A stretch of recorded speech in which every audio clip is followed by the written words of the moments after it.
everybody, welcome to another video. Today we're doing something completely different down at Attenborough Nature Reserve.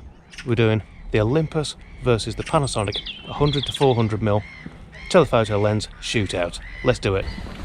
So first up we've got the Panasonic 100 to 400.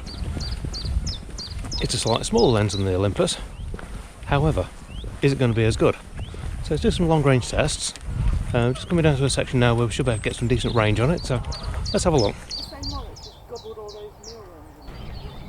So first thing I've noticed with the Panasonic lens, it's mainly an Olympus shooter. The focus ring goes the opposite direction. Not too much of a problem, it's just the first time you use it, you go to sort of adjust your zoom or focus and it's sort of opposite to what you're used to. Focus wise not a problem, you can actually adjust that in camera. Zoom ring, yeah, that'll take a little bit of getting used to, especially if you're used to using the Olympus glass. But, not a big problem.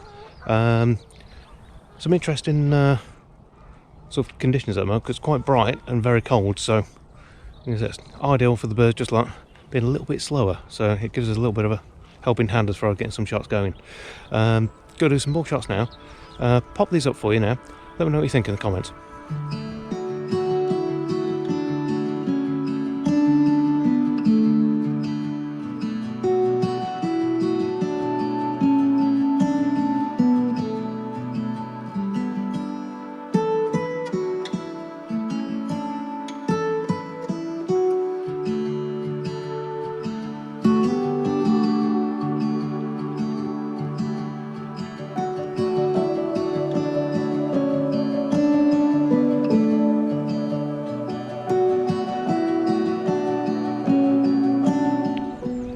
Now neither the Panasonic lens or the Olympus lens run the Sync IS with the OM-1.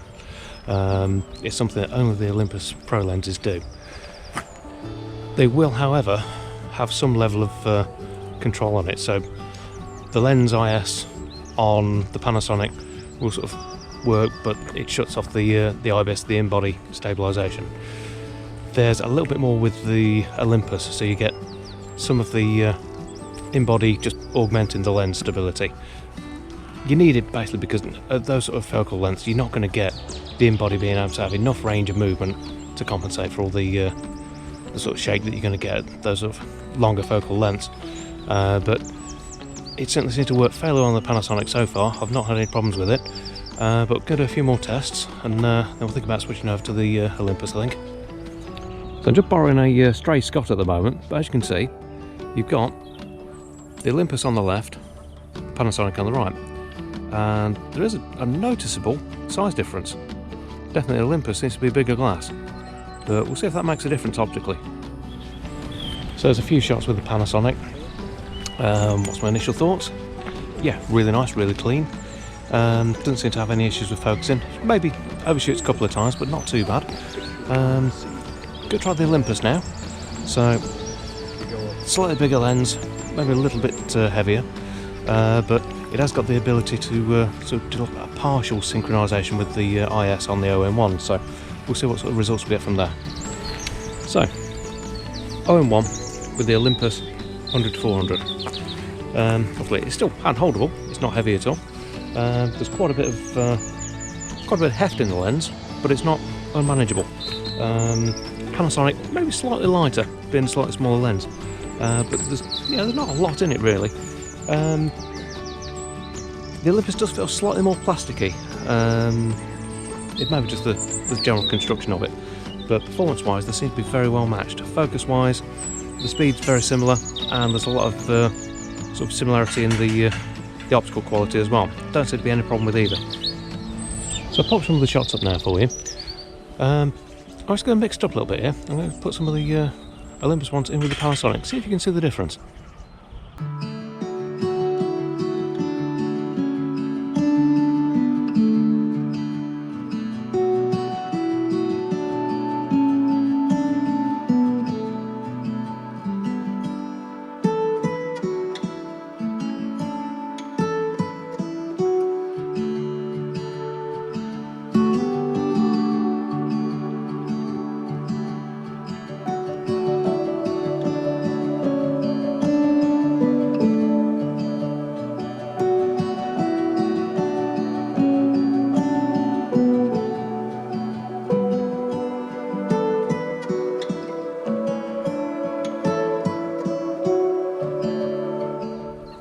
So what about the image stabilization on the both lenses?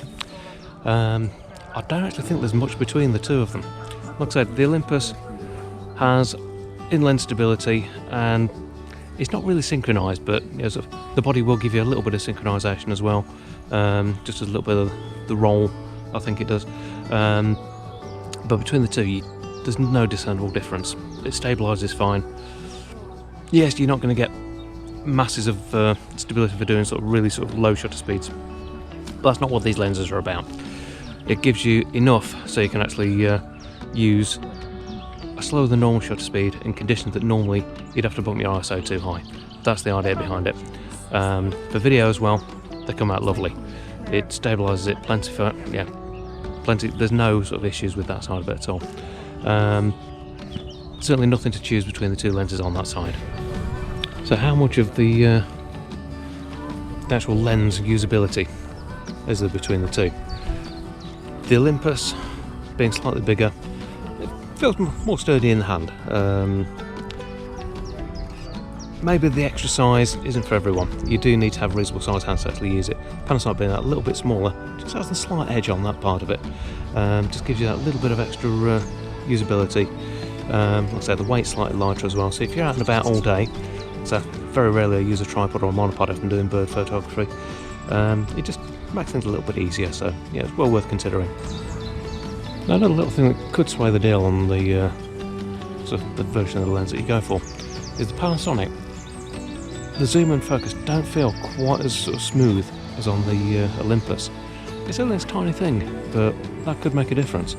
So certainly something to consider if you're sort of wondering which way to turn. So given the short length of time that I've spent with the two lenses, is there anything that sort of really stands out to me? I think there's something that stands out for both lenses. First thing is the size and weight of the Panasonic. It's really compact. For a 400, it has a really good sort of size in the hand. It's not bad at all. For the Olympus, is the actual sort of clarity seems just a little bit better, right at the outer edge. Other than that, they both seem really evenly matched. Obviously, there's a cost issue as well. The Panasonic retails slightly higher than the Olympus. Maybe because of the metal construction, but I don't think it's too much of a problem if you sort of wanted to go used either. From looking around, you're looking around sort of £950 for a used version of the Panasonic. But the Olympus are difficult to get hold of used at the moment, but they're running maybe sort of £150 more, so there's not a lot in it, but yeah, that 150 could make a big difference if you're looking that way around it.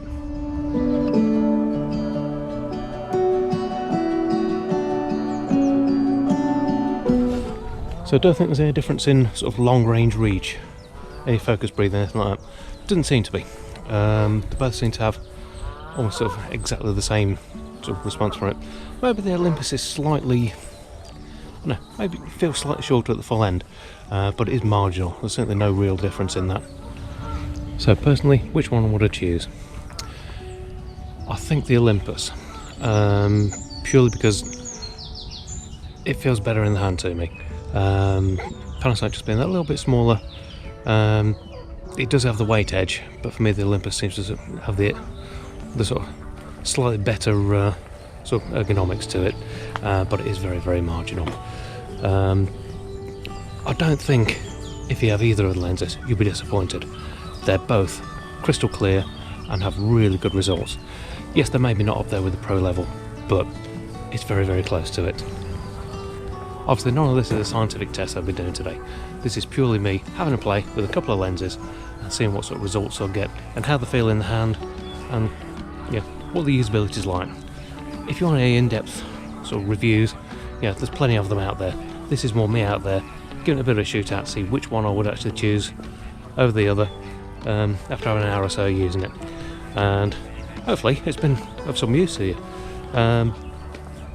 Definitely focus speed isn't bad on both of them. That's not an issue at all. Paired with the OM-1, the tracking, absolutely brilliant. So whichever you choose, be absolutely amazing for you. But hopefully be sort of doing a few more tests of some different lenses soon as well. Got a few bits and bobs in the pipeline. But I'd say, if you enjoyed the video, please drop a like in. And if not subscribed, please do subscribe. Really helps the channel out. It's free of charge, doesn't cost you anything. But I'd say, I'm going to crack on round now because it's getting quite noisy. And hopefully we'll see you again in the next one. Take care.